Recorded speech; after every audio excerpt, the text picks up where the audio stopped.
Welcome to Fun Facts Daily, your source for just the good stuff. Monday through Friday, we're bringing fun facts and news you can use, all carefully curated to uplift and inform.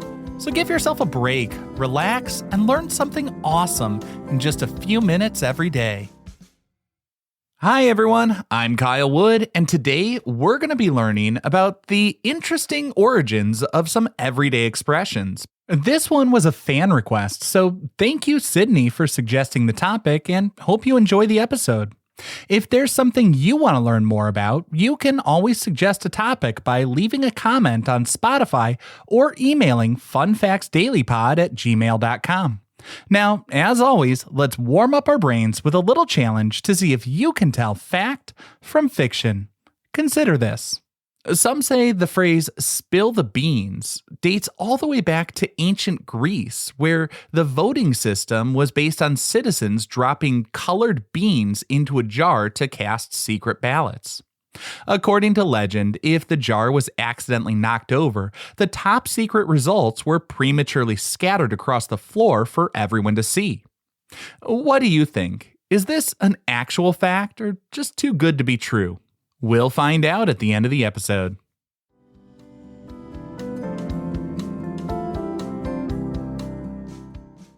Now for your word of the day. Our word for today is etymology. That's ETYMOLOGY. Etymology is the scientific study of the origin and historical development of words, tracking how their forms and meanings change over time. When linguists investigate an expression, they act like historical detectives digging through centuries of old newspapers, literature, and legal documents to find the very first recorded use of a term. Understanding etymology provides a window into the daily lives, cultures, and blending of societies throughout history.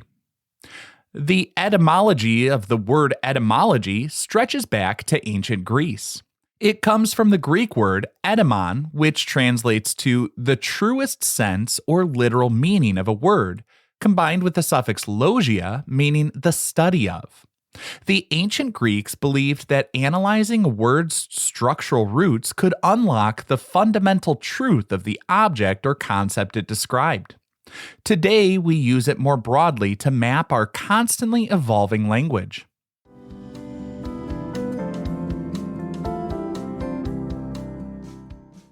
Time for your daily high five, our top 5 fun facts about everyday expressions.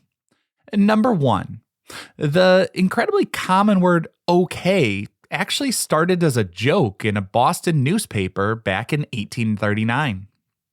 In the late 1830s, young writers in Boston started a pop culture trend using playful, intentional misspellings as abbreviations in their articles.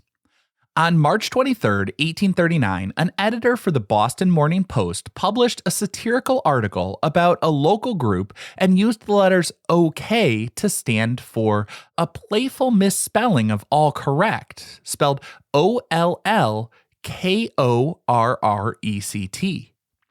It was the 19th century equivalent of kind of our modern internet meme and text slang. They wanted to give the readers a little laugh with some deliberate grammatical and spelling errors. While most of the other slang abbreviations from that era faded into obscurity, OK survived thanks to a bit of a historical coincidence. The next year, during the 1840 American presidential election, the incumbent president Martin Van Buren ran for re-election. He had the nickname Old Kinderhook after his birthplace of Kinderhook, New York. His supporters quickly formed OK clubs across the nation, merging the popular newspaper slang with the president's political campaign and permanently cementing the word in American culture. Number 2. Saying that someone is saved by the bell came from boxing, not cemeteries. A popular widespread urban legend claims that historical safety coffins were outfitted with strings tied to bells above ground to rescue mistakenly buried citizens. While intricate bell-rigged coffins did actually exist as patents, there's zero documented historical evidence that anyone was ever successfully rescued by one. Instead, the expression saved by the bell comes from the late 19th century sports world, specifically boxing. In a boxing match, a fighter who's knocked down or trapped in a corner can be spared further damage if the round's concluding bell rings. If the referee is in the middle of counting the fighter out, the bell instantly pauses the match, giving the athlete a brief rest and technically saves them from losing right then and there. By the early 1900s, the catchy sporting phrase spilled over into mainstream society to describe any close call where a person is rescued from a terrible situation by a timely last-minute intervention. Number 3. The dramatic idiom of raining cats and dogs originated from poor drainage systems in 17th century European cities. Many people believe the famous phrase comes from animals falling through thatched roofs during heavy storms, but historians have disproven that myth. In reality, the expression emerged during the 1600s and 1700s in rapidly growing cities like London, where urban infrastructure just couldn't keep up with the population.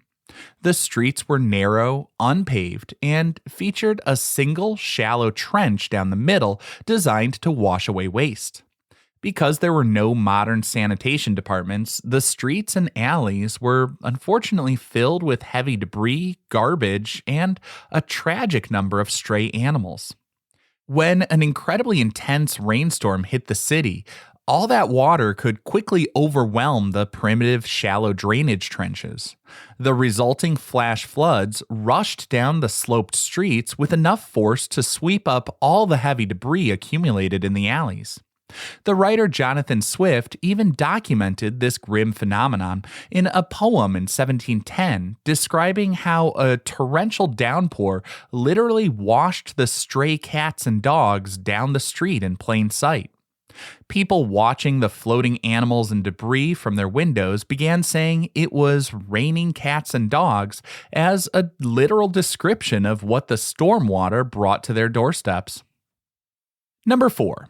The phrase barking up the wrong tree comes from the early American frontier style of hunting. During the 1800s, early American settlers relied on hunting dogs to track down wild game for food and fur trade in dense forests. Hounds were trained to chase animals like raccoons and squirrels until the prey scurried up into the safety of the tree's canopy. Once the animal was cornered in the branches, the dog would stay at the base of the trunk and bark loudly to alert the hunter to the animal's exact location. But clever prey animals would frequently trick the dogs by leaping silently from the branches of one tree to a different one. The hound, relying on the initial scent trail, would keep barking frantically at the base of the original, now empty tree. When the hunter finally caught up, they would discover that the dog was wasting its energy on the wrong target, giving birth to the phrase we use today for pursuing a mistaken line of thought. And our fifth and final fun fact for today, the word clue originally referred to a ball of thread used to escape a monster's maze in ancient Greek mythology. The modern word clue comes from the Old English word cleowen, which literally meant a tightly wound ball of yarn or thread.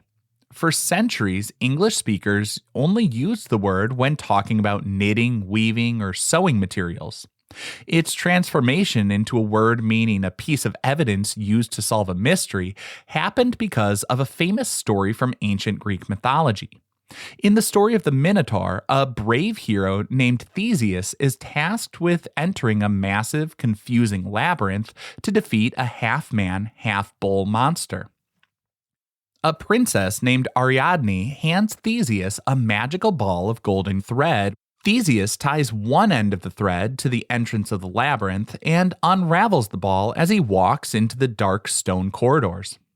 After successfully defeating the Minotaur, he simply follows the trail back to the exit. Because this literal ball of thread was the exact thing that guided someone out of a seemingly impossible puzzle, English speakers in the 1600s began using the word clue metaphorically to mean any piece of guiding evidence that helps solve a complex problem.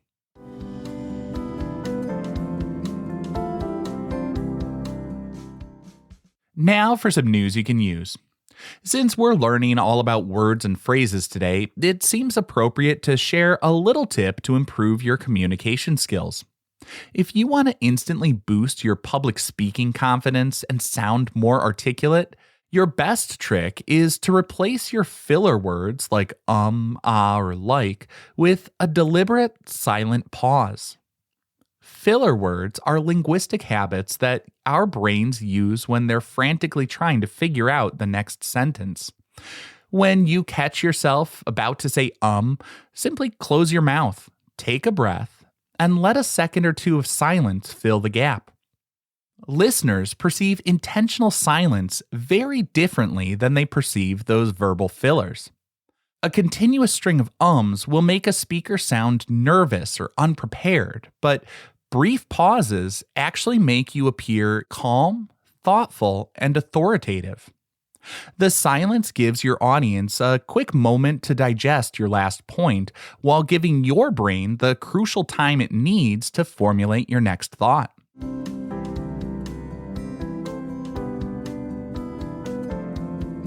Finally, the moment you've been waiting for.